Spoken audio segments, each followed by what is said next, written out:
Alright guys, today we're going to look at the first Capstone dungeon in Diablo 4. You actually need to clear this in order to have access to World Tier 3. This dungeon is actually two dungeons smashed together into one dungeon, and it can be slightly challenging if you're not prepared. To gain access to the Capstone dungeon, you do need to clear the entire campaign and have your game set to World Tier 2. If you've got all this done, you should see the Capstone dungeon, the Cathedral of Light, up here. Head to this spot and enter the dungeon through the door to get started. So this dungeon is actually broke up into 4 parts, 2 strongholds and 2 boss fights. For the first stronghold part, you actually have to just collect animus from a bunch of Revenant Knights. This mechanic is the same mechanic you've probably done in several other dungeons scattered throughout Sanctuary by this point in the game.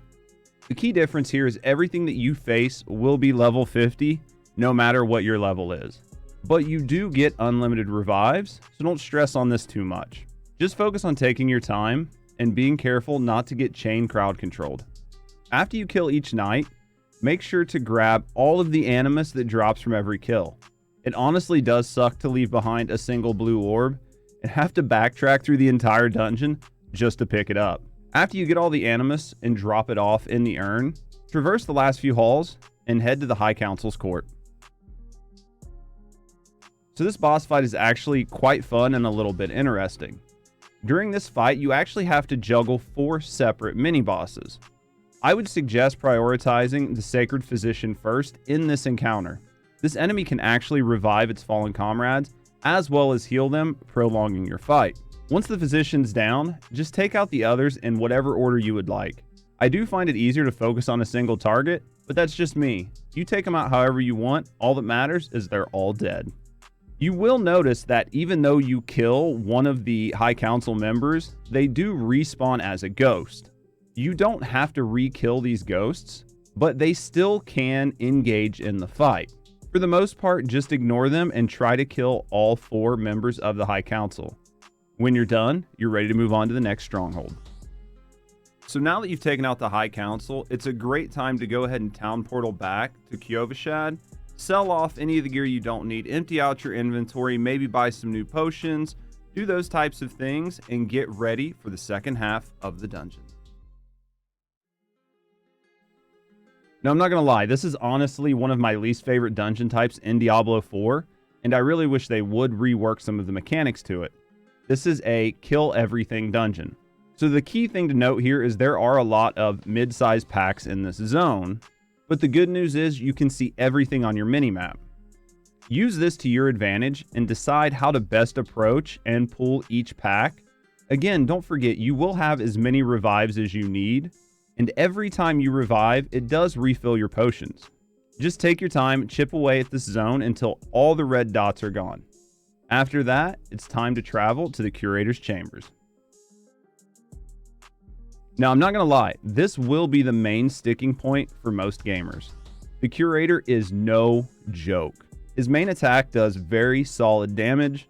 His base range attack will seek you out. He summons ranged minions. And he has a vicious teleport attack pattern, tornadoes, and some blinding attacks. And if all that wasn't bad enough, towards the end, he starts summoning bone walls to limit your movement, making the fight that much more challenging. So if you don't want your run to look like this,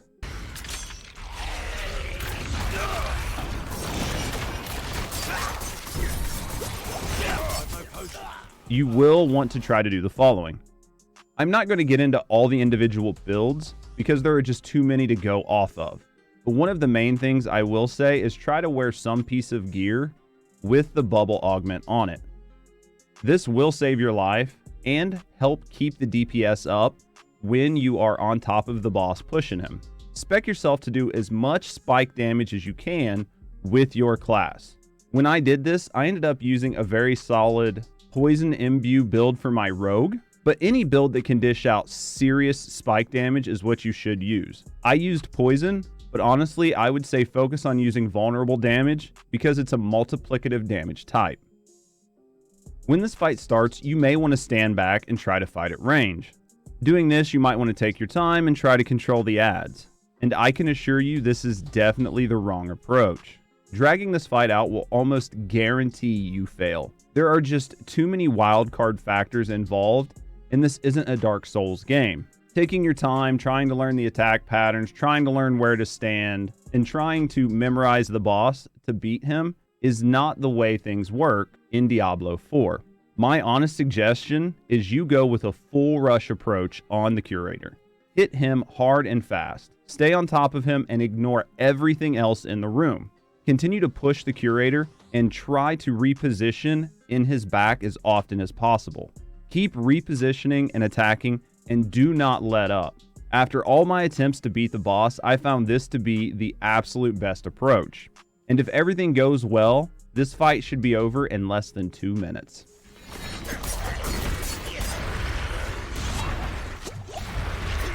I didn't see matchmaking like that at all.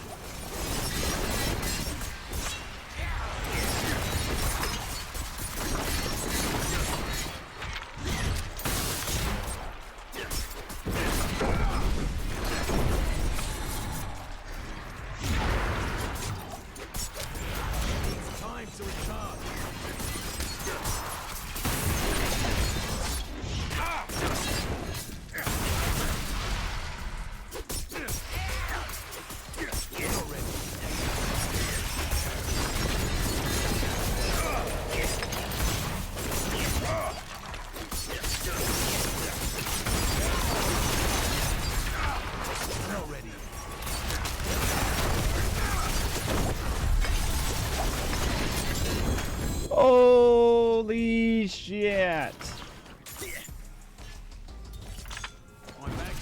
Alright guys, congratulations. You now have access to World Tier 3 and the beginnings of the end game. All that's left for you to do is head to the World Tier Shrine and change the difficulty from there. And that's it. That's everything you need to know to clear the first Capstone dungeon in Diablo 4. Hopefully you found this guide helpful. If you did, consider checking out some of our other Diablo 4 content. And as always, have a great day.